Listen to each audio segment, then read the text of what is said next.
जय हिंद, वंदे मातरम। साथियों, मैं आपका साथी वेटरन ओम प्रकाश जैसलमेर से। और आज हमारा ये पार्ट 2 वीडियो है जो कि करगिल शहीदों के नाम से ही है, क्योंकि जिनकी रिपोर्ट कल शाम को लेट पहुंची थी उनको कल के वीडियो में शामिल नहीं किया गया था। इनमें से ज़्यादातर सारे घटक जो एफई के घटक है जिनसे हमने अपना रिपोर्ट मांगी थी, जिन्होंने अभी तक हमें दे दिया है, उन सभी की जो भी जिस तरह से करगिल विजय जयंती रजत जयंती मनाई गई है 25 साल के बाद में, मैं एक स्पष्टीकरण दे दूं कि कोई मोहन रंजन करके हैं चेन्नई से, जो रजत जयंती और सिल्वर जुबली को हिंदी का शब्द ही मान रहा है। मैंने ये बोला था कि मैं रजत जयंती यूज करता हूँ और 25 साल बाद फिर ये त्यौहार आएगा, तब आप इसको गोल्डन या जो भी नाम देना आप दे सकते हैं। लेकिन अभी मैं जैसे अपील करता हूँ कि भाई हम हिंदुस्तानी हैं और हमें सैनिकों को भी चाहिए, ज़्यादा पढ़े लिखे नहीं हैं, वो रजत जयंती को समझ जाएंगे भी हाँ रजत जयंती है। रजत किसको कहते हैं, सोना किसको कहते हैं, हीरा किसको कहते हैं, ठीक है ना। तो ये वो समझ जाएंगे, ठीक है ना। लेकिन गांव में बैठे हुए लोग जो आपके वीडियो को देखेंगे तो वो न तो आपके प्लेटिनम को समझेंगे, ना आपके डायमंड को समझेंगे, ना आपके गोल्डन को समझेंगे, ना आपके जो भी है आप कहते हैं वो नहीं समझेंगे। तो मैं माफ़ी चाहता हूँ मनोरंजन जी, मेरी गलती है, मैं क्षमा चाहता हूँ। लेकिन मैं हिंदी का ही ज़्यादा उपयोग करता हूँ, मुझे ज़्यादा अंग्रेजी आती नहीं, आती भी है तो मुझे आपको स्पष्टीकरण जरूरत नहीं है।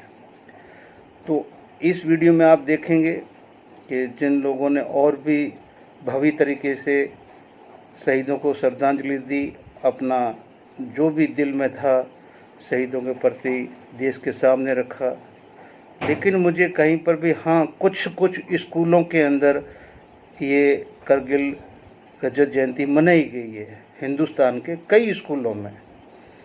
लेकिन ये डिपेंड अपॉन या तो स्कूल प्रशासन के ऊपर या वो है। लेकिन किसी राज्य सरकार ने जैसा कि एक सामूहिक आदेश दे दिया कि हर स्कूल में करगिल रजत जयंती मनाई जाएगी, या केंद्र सरकार का कोई आदेश करगिल जयंती के लिए जो पब्लिक डोमेन के बीच में नहीं आया।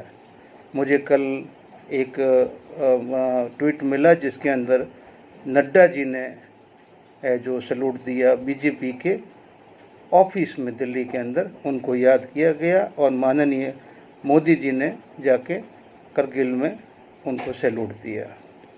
तो इससे उदासीनता होती है कि आपने जो उन शहीदों की पहला त्यौहार था कि उन्होंने तो अपना बलिदान दिया, लेकिन देश फिर भी इसको त्यौहार की तरह मना रहा है। लेकिन इसमें किसी भी सरकारों का योगदान नहीं होना इस देश के लिए दुखद है, और सैनिकों के उत्साह के लिए भी बहुत दुखद है ये, सैनिकों का उत्साह के लिए। लेकिन फिर भी पूर्व सैनिकों ने हिम्मत नहीं हारी और सब कुछ हुआ। आगे दोस्तों एक बहुत दर्दनाक वीडियो है, और वो इतना दर्दनाक है कि साहब मैं पास में रहते हुए भी कभी सुध नहीं ले पाया कि मेरी गलती है, या हो सकता कि हम और कॉन्फिडेंस में हो गया कि ऐसा थोड़ी हुआ होगा। लेकिन साहब ऐसा हुआ है। बालेसर के शहीद भंवर सिंह और उसकी धर्मपत्नी इंद्र कंवर जो 21 साल की थी, 15 दिन के बाद में उन दोनों का साथ छूट गया और भंवर सिंह ने अपने आप को देश में न्यौछावर कर दिया, बलिदान कर दिया। और उनका बलिदानी के अंदर बहुत बड़ा योगदान था। क्या कितनी बड़ी वो टाइगर हिल थी, उस पे चढ़ के उन्होंने उस हिल को कब्जा किया था। कोई छोटी मोटी चीज़ नहीं है। इतिहास के आने वाले हजारों साल में वो टाइगर हिल और ये जितनी भी चोटियाँ हमने खाली करवाई थी, ये हजारों साल तक इस कहानी को कोई भूल नहीं पाएगा। लेकिन सरकार उनकी एक मूर्ति के लिए चढ़ाने के लिए आखिर घर को ही आगे आना पड़ा। एक गरीब परिवार, एक ही ये भंवर सिंह कमाने वाला, माता पिता कृषक, पत्नी बिल्कुल अनपढ़, और आज 25 साल के बाद में जाके दैनिक भास्कर का शुक्रगुजार हूँ, कम से कम उन्होंने ये चीज़ खोली, हम तक पहुँचाई, कम से कम राजस्थान की पब्लिक के सामने एक सच रखा। और ये सच अगर केंद्र सरकार, राज्य सरकार सुने तो कृपया उस शहीद के घर तक पहुँचे। अरे आपने कम से कम एक मूर्ति तक के लिए सरकारी अनुदान नहीं दिया, तो बाकी उनकी ज़िंदगी में तो क्या आप खुशियाँ लाए होंगे, क्या उनको सहायता दी होगी, क्या उनके माँ बाप की कदर की होगी, हमें नहीं लगता है। तो आगे के जो वीडियो है वो सारे आप देखें। साथ में एक चीज़ और कहना चाहता हूँ कि जो हमारे ये गिद्ध, मैं अब इनको गिद्ध ही कहूँगा क्योंकि इनको और कुछ चाहिए नहीं। कल एक कोई पाठशाला चलाता है, पूर्व सैनिक है, और वो 230 के यानी कि 2,30,000 उसके सब्सक्राइबर है। उनको वो संसद का एक प्रश्न समझा रहा है, प्रश्न का उत्तर समझा रहा है, जो कि मतलब राज्य रक्षा मंत्री भट्ट साहब ने दिया है, और उनको मतलब वो हंस के कूद के बोल रहा है कि ORP 3 मंजूर हो गई। अरे ORP 3 मंजूर, मैं आपको बहुत पहले एक वीडियो डाल चुका हूँ कि रक्षा मंत्रालय से, पेंशन विभाग से, 7 CPC सेल से हमारी रिकमेंडेशन जा चुकी है केंद्र सरकार के पास में। अब उस रिकमेंडेशन को उन्होंने वापस क्या बोला, ठीक है ना, प्रपोजल, सही है। अब प्रपोजल ही होता, प्रपोजल की डेफिनेशन पहले ढूंढो महाशय। 2,30,000 आपके व्यूवर है, प्रपोजल की डेफिनेशन ढूंढो कि वो प्रपोजल गया है, उस प्रपोजल पे सरकार क्या एक्शन लेगी, प्रपोजल को एज इट इज एक्सेप्ट करेगी या उसमें अमेंड करेगी या क्या करेगी, क्या देगी। नहीं भाई नहीं, हम नहीं मानते हैं।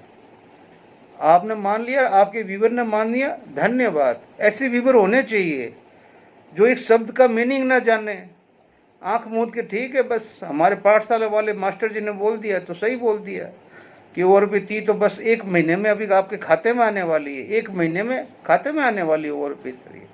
अरे प्रपोजल, आपको पता है आगे का प्रोसेस क्या होता है प्रपोजल का, मैंने वीडियो में बताया। मैं इस वीडियो में शहीदों की बात कर रहा हूँ नहीं, लेकिन मैं आपको बता रहा हूँ सरकार ने, और उसमें भी ये बोला रक्षा राज्य मंत्री ने कि जैसे पहले 1 साल में हमने किस्तों में दिया था, जब भी ये प्रपोजल फाइनल हो जाएगा, जब फाइनल हो जाएगा तब भी सरकार आपको 1 साल के अंदर यह पहले जैसे दिया वैसे उन्हीं किस्तों में देगी। ये चीज़ उसने आंसर में क्लियर कर दी। लेकिन उन्होंने कौन से साल में बोला कि भाई हम इस साल में कर रहे हैं, अगले साल में कर रहे हैं, ये नहीं बोला है। प्रोसेस वही रहेगा। उन्होंने प्रपोजल जो आया है वहाँ से वो तो करना ही भाई। आपने खुद ने 15/7/2014 को जो भी हमारा प्रपोजल था, प्रपोजल मतलब 7 CP की रिकमेंडेशन थी जो भारत सरकार ने स्वीकार की है, तो जो भी अभी भी जो बेस है इसका वही पत्र है, जो पॉलिसी लेटर है 15/7/2014 का है, तो उसी के अनुसार वो चलेगा। उसमें रिकमेंडेशन दी हुई है, दे दी, चली गई। आगे क्या हुआ, कुछ नहीं भी नहीं हुआ, कुछ भी नहीं हुआ है। ORP 3 और 8 पे कमीशन को अभी आप भूल के रहो, और बाकी जैसे आपको आंदोलन का है तो आंदोलन करो, जो करना वो करो। लेकिन आज भी हम 27 तारीख है, कल शाम तक पंजाब की रिपोर्ट आई नहीं कि पंजाब ने कल शाम को कैंडल मार्च निकाला है कई जगह पे शाम को, और बहुत ही अच्छा मतलब प्रोग्राम रहा है। और आप आगे देखिए। जय हिंद, जय भारत, वंदे मातरम। साथियों, ये जोधपुर फलोदी भास्कर का 25 जुलाई का ये पत्र अपना अखबार है, दैनिक भास्कर। और दैनिक भास्कर ने इस चीज़ को बताया कि भाई आजीविका के लिए पत्नी पशुपालन कृषि कार्य कर रही है, निजी स्तर पर बनवाना पड़ा पति का स्मारक। अब आप सोच लीजिए कि निजी स्तर पर करगिल शहीद का स्मारक बना है, तो इससे ज़्यादा शर्म केंद्र सरकार के लिए क्या हो सकती है। वो बोलते हैं कि हमने सबको बराबर दिया है। मैं बोलता हूँ कि 527 थे, अगर एक एक को ढूंढा जाए तो बहुत कहानियाँ सामने आएगी। लेकिन मैं ज़्यादा कुछ नहीं कहते हुए थोड़ा सा बताता हूँ कि ग्राम पंचायत बालेसर दुर्गावता के शहीद भंवर सिंह इंदा शादी होने के महज 15 दिन बाद करगिल युद्ध देश के लिए इन्होंने प्राणों की आहुति दे दी। भंवर सिंह को शहीद हुए 25 साल बीत चुके हैं। इसके बावजूद परिवार के किसी भी सदस्य को न सरकारी नौकरी मिली, न ही पेट्रोल पंप, न ही गैस एजेंसी। हालात ये है कि शहीद का परिवार जिस ढाणी में रहता है वहाँ तक जाने का आधा किलोमीटर रास्ते का डमरीकरण भी नहीं हुआ। आधा किलोमीटर, 1 किलोमीटर भी नहीं। जबकि शहीद का घर बालेसर तिवरी रोड के महज 1 किलोमीटर दूर है, यानी कि आधा किलोमीटर तो वो रोड कवर हो जाती है और आधा किलोमीटर ढाणी की तरफ है। तो वो आधा किलोमीटर भी नहीं कर पाई। छोड़ो रोड की बात, छोड़ो, जब उनकी मूर्ति के लिए उनको अपना निजी करना पड़ा और इसमें उनके पूरे परिवार की दी गई है, माता की, पिता की, भाई की, सभी के बारे में में दिया गया है। मैं ये अखबार साथ में दे रहा हूँ। और ये वीरांगना बैठी जिसका मैं कल भी दिया था, और पत्नी के हाथों की मेहंदी तक नहीं सूखी थी और पति ने साथ छोड़ दिया। शहीद भंवर सिंह की पत्नी इंदर कंवर, जिसकी उम्र भी उसमें महज 21 साल थी, उनके हाथों की मेहंदी भी नहीं सूखी थी और वो विधवा हो गई थी 25 साल बाद। पर घर के हालात विकट है। परिवार जहाँ रहता है वहाँ बिजली का कनेक्शन तक नहीं है। परिजनों ने शहीद के नाम से पेट्रोल पंप, गैस एवं एजेंसी आवंटन को लेकर प्रयास किए, लेकिन मिला कुछ नहीं। यही नहीं, परिवार के शहीद स्मारक के लिए भी खुद भंवर सिंह खूब भागदौड़ की, लेकिन कहीं से भी सरकारी सहायता नहीं मिली। ऐसे परिजनों ने निजी खर्चे से उनका स्मारक बनवाया। वर्तमान में परिवार को किसी भी प्रकार का सरकारी भूखंड, पीएम सीएम आवास या अन्य सहायता नहीं मिली है। पत्नी जैसे तैसे घर चलाने के लिए पशुपालन, कृषि का काम करती है। यानी कि ये खबर बिल्कुल ही इस देश के स्तर को बताती है। इस देश के करगिल शहीद, जिसके लिए आपने पता नहीं कहाँ कहाँ से क्या क्या मतलब वो लोगों को नहीं दिया, दिया भी है, मैं मानता हूँ। लेकिन जो रियलिस्ट केस ऐसे है, आप सोचिए कि 21 साल की विधवा, एक राजपूतों में परंपरा है कि एक बार अगर अग्नि के फेरे हो गए तो फिर उसका दोबारा शादी नहीं होता है, और वो जीवन भर उसी के नाम के पीछे अपना जीवन निकालती है। और आज भी ये अपने माँ बाप के घर नहीं बैठी हुई है, आज भी ये अपने सास ससुर की सेवा कर रही है, उसके लिए अपने खेतों के अंदर मेहनत कर रही है।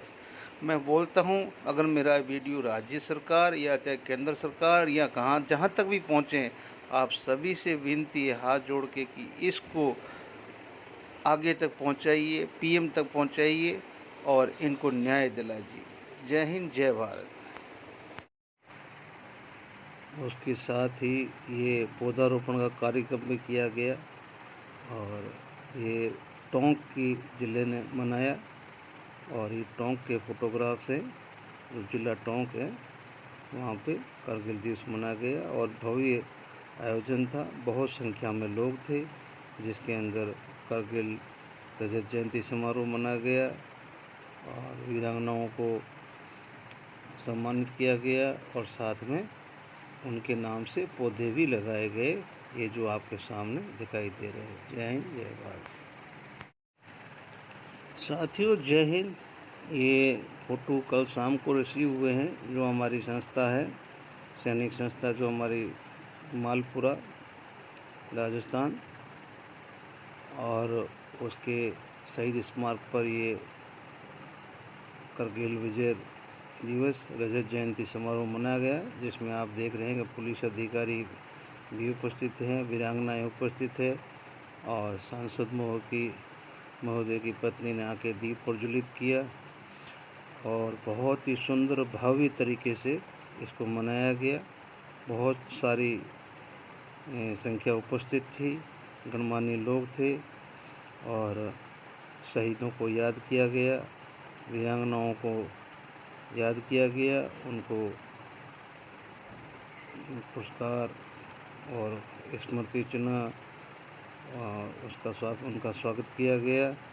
ये मालपुरा की संस्थान की हमारी तस्वीरें हैं और बहुत ही भव्य तरीके से एक ड्रिल के साथ में बाकायदा, क्योंकि आप जानते हैं कि वहाँ के जो संरक्षक अब बन चुके हैं हमारे सूरजमल साहब, उन्होंने बहुत ही अच्छा मनाया। जय हिंद, जय भारत।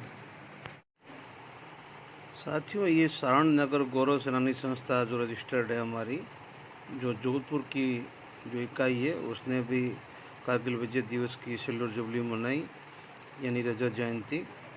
और मैं रजत जयंती बोलता हूँ, सिल्वर जुबली नहीं बोलता हूँ। तो कल कोई हो सकता है कहीं सदर्न साइड से किसी ने ऑब्जेक्शन भी किया कि साउथ में जो रजत जयंती नहीं बोलते हैं, सिल्वर बोलना चाहिए। हमने बोला कि भी 25 साल बाद फिर कुछ बोल देंगे, कोई बात नहीं। लेकिन कारगिल शहीद पार्क जो है जोधपुर वाला, जो इन्होंने खुद ने बनाया है वहाँ सारण नगर में, उसमें मतलब पानी भर जाने की वजह से बरसात ज़्यादा थी, तो उसका वेन्यू चेंज किया गया है, जो कि स्थान लालगढ़ मैरिज पैलेस, वीर तेजाजी ओवरब्रिज के पास RTO ऑफिस रोड जोधपुर पे मनाया गया है। और इनका फ़ोटो का मुझे अभी भी इंतज़ार है, लेकिन बहुत ही मुझे पता है जो इनके अध्यक्ष है या जो इनके संरक्षक हैं रोडीलाल जी, बहुत ही मतलब एक मतलब पूछो मत, उनका देखते ही बनता है कि पूर्व सैनिकों के लिए या कोई भी फ़ोन कर दो उनको जोधपुर को कि भाई साहब ये काम है और पूर्व सैनिक का है, तो वो तत्पर तैयार रहता हमेशा ही। पहले मुझे कई बार काम पड़े तो मैंने उनको ये सारण नगर गौरव सेनानी संस्था अभी तक इंडिपेंडेंटली चल रही है और अभी तक ये FA में शामिल नहीं हुई है, और उम्मीद है जल्द ही ये FA का भी पार्ट बनेगी और हम सैनिकों के न्याय के लिए और आगे बढ़ेंगे। जय हिंद, जय भारत। साथियों, जय हिंद। बाड़मेर राजस्थान का ये भव्य समारोह जो कि कैप्टन खेमाराम साहब और सरदार पोखरराम साहब के नेतृत्व में हुआ और उनकी टीम के नेतृत्व में हुआ, आप इमेज नहीं कर सकते कि प्रोग्राम तो मैंने काफ़ी देखे और एडिट भी किए, लेकिन जो इनकी एक इतना विशाल और मेन हाईवे के ऊपर जो हमारा शहीद स्मारक है और उसके ऊपर इस तरह से व्यवस्थित ढंग से सेना के अधिकारी, पुलिस के अधिकारी और इस तरह से मतलब एक समागम के साथ में जो ये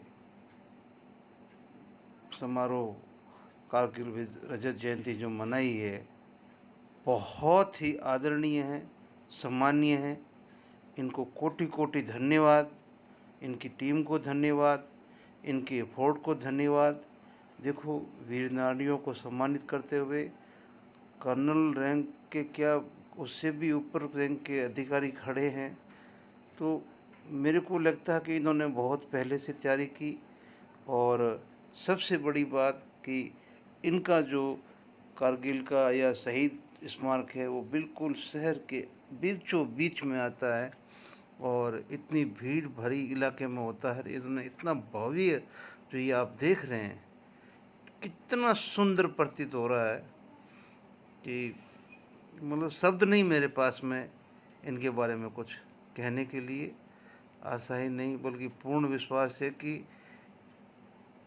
आगे भी इनको देख के राजस्थान के और भी डिस्ट्रिक्ट जब भी शहीदों की याद में कोई चीज़ होगी, उनको याद करने का समय आएगा, तो ये इनका आयोजन प्रेरणा स्रोत बनेगा। जय हिंद, जय भारत। आभारी हैं, आप सृजन फाउंडेशन के माध्यम से राष्ट्र के लिए वो काम कर रहे हैं, राष्ट्र के लिए वो काम कर रहे हैं जिससे भूतपूर्व सैनिकों के लिए, शहीद परिवारों के लिए और जरूरतमंद व्यक्ति के लिए किस प्रकार से राष्ट्र का सैनिक वर्ग आगे आ सकता है। मैं आपकी सह उपस्थिति को इस मंच के माध्यम से नमन करता हूं। हमारे बीच में उपस्थित है ब्रिगेडियर भरत सिंह शेखावत साहब। आप सेना में रहते हुए एक ब्रिगेड की कमांड आपके हाथ में। आज का सम्मानित मंच देश के वीर सपूतों को और वीर शहीदों को नमन करते हुए, यहाँ उपस्थित वीर नारियों को नमन करते हुए मैं अपने सभी भाइयों को प्रणाम करती हूँ। आपके साथ एक ऐसी कविता साझा करना चाहती हूँ जिसकी रचना कल मैंने अपने उन भावों को समेटते हुए की जब मैं दिगर राम जी की पत्नी के साथ रही। कारगिल दिवस, कारगिल विजय दिवस के 25 साल पूरे होने के बाद जब आज हम अपने उन शहीदों को, उन वीर सपूतों को रोज भी याद करते हैं और आज एक राष्ट्र पर्व के रूप में हम मना रहे हैं, मैं आपको उन्हीं कारगिल की वादियों में ले जाना चाहती हूँ और 2 दृश्यों के माध्यम से मैं अपनी कविता से आपको जोड़ना चाहूंगी, जिसमें एक दृश्य जहां पर हमारे सैनिक लड़ रहे हैं। क्योंकि मैं सैन्य अधिकारी की पत्नी हूँ, मुझे जाते हैं संस्कार। जिस देश की माटी में है प्यार, उस देश के तिरंगे को मेरा नमन है बारंबार। उस देश के तिरंगे को मेरा नमन है बारंबार। मैं कविता पढ़ना आरंभ करती हूँ और आपका साथ चाहूंगी कि आज हाथ से मेरे रेत फिसलती सी जाती है। आज हाथ से मेरे रेत फिसलती सी जाती है, उन कुर्बानियों को याद कर आंख भर ही आती है। उन कुर्बानियों को याद कर आंख भर ही आती है। वो दृश्य देखिए कि कैसा होगा कि दुश्मन छुप रहा था जब, कि दुश्मन छुप रहा था जब राजनीति की आड़ में, कि दुश्मन छुप रहा था जब राजनीति की आड़ में, और वीर मेरे दिख रहे थे सिंध की दहाड़ में। बर्फ की ऊंचाई थी, बर्फ की ऊंचाई थी और सर्द हवाओं की थी गलन। बर्फ की ऊंचाई थी और सर्द हवाओं की थी गलन, पर वो घुस चुका सीमा में कैसे, इस बात की थी सीने में जलन। इस बात की थी सीने में जलन। अब ना परवाह रही अपनी जान की, अब ना परवाह रही अपनी जान की, ना सिंदूर भरी उस मांग की, ना माँ के पुकारने की आवाज आई, ना बच्चे की किलकारियां उस कर्ण को सुन पाई। बस भारत माँ की सेवा में, बस भारत माँ की सेवा में शीश यूं ही झुक गया और रक्त रंजित होने लगी धरा जब युद्ध का बिगुल बज गया। मेरे तिरंगे की आन की खातिर, मेरे तिरंगे की आन की खातिर फिर सिर्फ गोलियां ही चलती जाती हैं और उन कुर्बानियों को याद कर आंख मेरी भर आती है, आंख मेरी भर आती है। मैं उस दूसरे दृश्य की ओर आपका ध्यान ले जाना चाहूंगी जहां परिवारों की क्या इंतजार अपनी पीड़ा थी, कि इंतजार किया महीनों तक, इंतजार किया महीनों तक उन सूनी सूनी आंखों से, इंतजार किया महीनों तक उन सूनी सूनी आंखों से। हंसी बदल चुकी थी संयम में उन भोली भोली बातों से। इंतजार किया महीनों तक उन सूनी सूनी आंखों से, हंसी बदल चुकी थी संयम में उन भोली भोली बातों से। व्याकुल था हर हृदय अपनों से सीने से लग जाने को, व्याकुल था हर हृदय अपनों के सीने से लग जाने को। जो रणभूमि में तैयार थे तिरंगे में लिपट जाने को, जो रणभूमि में तैयार थे तिरंगे में लिपट जाने को। अब वहां कदम रुकते नहीं थे, अब वहां कदम रुकते नहीं थे। वीर योद्धा कभी झुकते नहीं थे, ना और कोई वचन याद आता था आगे। वीर जवान जब कफन को मस्तक पे थे साधे, वीर जवान जब कफन को मस्तक पे थे साधे। शत्रु छलनी कर चुका, शत्रु छलनी कर चुका, जवान वो शहीद होने लगे।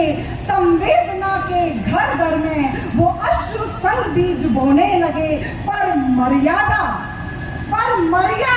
भूल बैठे दुश्मन दुश्मन को लकीर वो याद दिलाई, पर मर्यादा भूल बैठे दुश्मन को लकीर वो याद दिलाई, और हिमालय की गोद में ससम्मान शहादत पी पाई। सच कहूं तो आज मेरे सामने बहुत से जवान बैठे हैं, ऑफिसर्स बैठे हैं, सरहद पर कहीं ना कहीं कभी ना कभी आप सब गए हैं, और इस बात को मैं आज से जोड़ना चाहूंगी कि सच कहूं तो आखिरी सांस में तो जवान को घर की याद धुंधली सी आ ही जाती है। सच कहूं तो हर जवान को आखिरी सांस में तो घर की याद धुंधली सी आ ही जाती है, और उन कुर्बानियों को याद कर आंख मेरी भर ही आती है। उन कुर्बानियों को याद कर आंख मेरी भी भर ही आती है। जय हिंद, जय भारत। जय हिंद साथियों, ये सूबेदार जयपाल सिंह साहब ने भेजा। पूर्व सैनिक संघर्ष समिति क्लेमेंट टाउन द्वारा कारगिल दिवस की रजत जयंती पर शहीद वीर बांकुरों को विनम्र श्रद्धांजलि अर्पित की गई, उनके जज्बे को सलाम किया गया। भारत माता के जय। वाकई ये तस्वीरें ये दर्शा रही है कि इन्होंने बहुत ही अच्छा और भव्य कार्यक्रम किया है, और इस शौर्य दिवस को मनाया गया है, रीत लेंग की गई है, और जो ये जितना भी आप देख रहे हैं ये फोटो आप सारा ही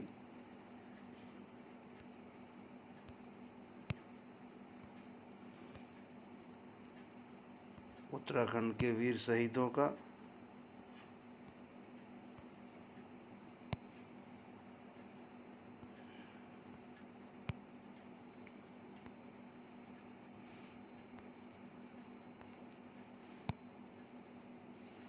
ये बहुत ही सुंदर प्रस्तुति दी है उत्तराखंड के वीर जवानों ने, वेटरनों ने, और अपने जवानों को शहादत के प्रति श्रद्धांजलि अर्पित की है। जय हिंद, जय भारत।